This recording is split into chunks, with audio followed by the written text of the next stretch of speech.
Hello. In the introduction video, we introduced Chapter 1, covering 12 modules we intend to look at, and these modules all focus on securing admissions and funding. And I've also mentioned that we have the second chapter, and there we talk about the visa process, the service process. But for this chapter, we're going to be taking the various modules in Chapter 1 and we're going to dissect them, and we'll look at what we need to do to be able to secure admissions and funding. For Chapter 1, Module 1, we are looking at relevant courses and job prospects, right? So you want to start searching for admission from what you have background in. For example, you have a bachelor's degree in political science, right? You want to look for universities that have a master's or PhD in political science, right? It is very important to consider that. And then also we want to find related areas of interest, because sometimes we don't usually have it as we want to. For example, you have a bachelor's degree in anthropology or bachelor's degree in geography, but you're not seeing courses you want to do, or you have changed interests. So you want to find something related, right? You want to find, for example, you have a bachelor's degree in political science. You want to now go into political economy, or you want to look at the African politics as a course. So you have to look at related courses or discipline that is closer to what you have, so you can be able to diversify.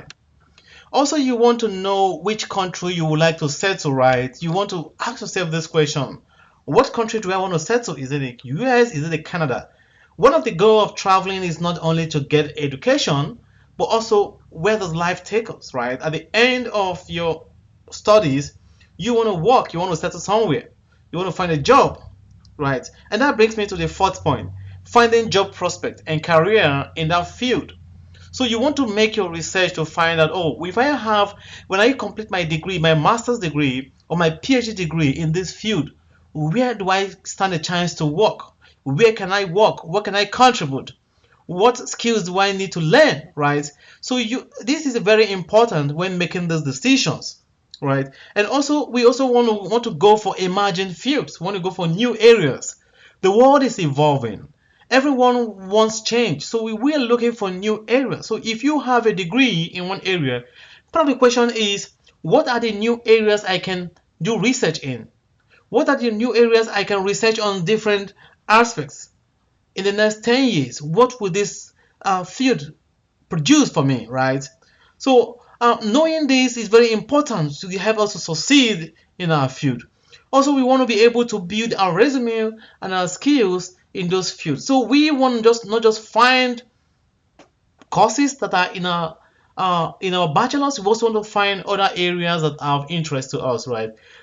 Sometimes I've seen a lot of people who have a bachelor's degree in one field but not able to gain admission because they keep persisting that they want to gain a master's in the same area of field. But sometimes you need to try other areas. You want to try other things. If traveling out is one of your reasons of applying for school, you want to leave the option open, right? You want to be able to try other field. You want to be able to try other options. And that is why I provided you some links here. So these are job links. Sometimes it's important. So, oh, if I go into being a data analyst, right? Data analyst. Or I want to be a programmer. Or I want to be a political scientist. What can I earn? Right? What does the job prospect hold for me? So I have provided 3 links. We have the ZipRecruiter, we have the Indeed, we have the Glassdoor. So these are job and professional sites that you can find. Oh, what are the job prospects for my field? When I graduate, where can I work? How much can I earn? Right? So it's important to know, oh, if I do this area, maybe I'll earn better.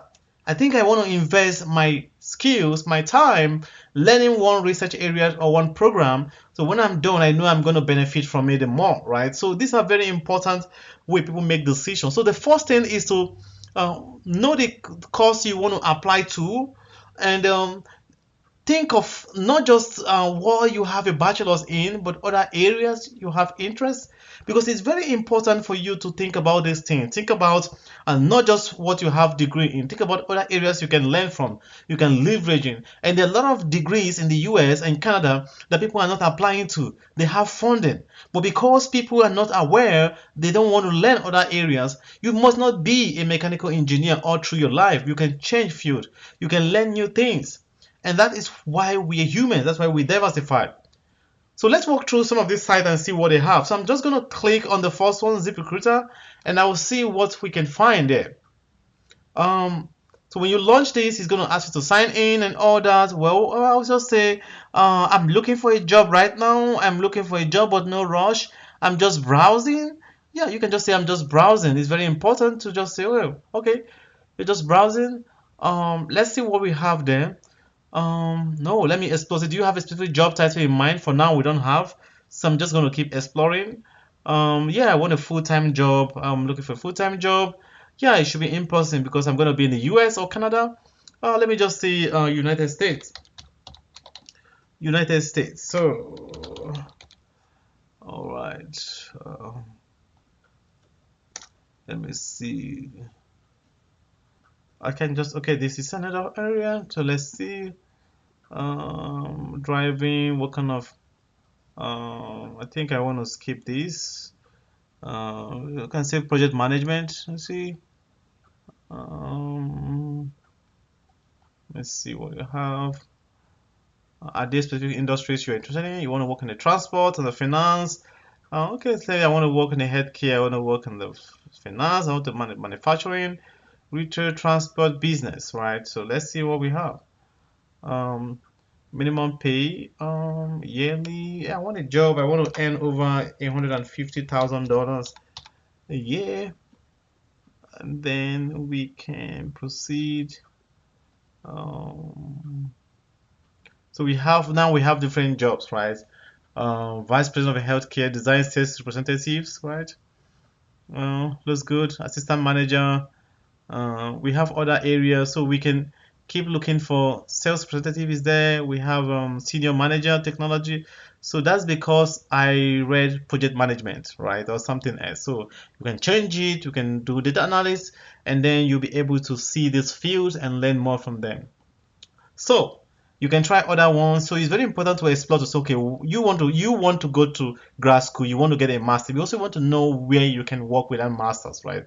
It helps you to know how to channel your energy, and that is why this module one is very important to help candidates make informed decisions when settling for courses. Like I said, I'm going to summarize. You don't need to have a bachelor's degree in economics and then you continue with another master's or PhD in economics. You can go into the data analytics. You can go into project management. You can learn other areas. And then you can combine these experiences on the way and it will help you become a better person when you start the job. And then you can learn about what job prospects are out there for you.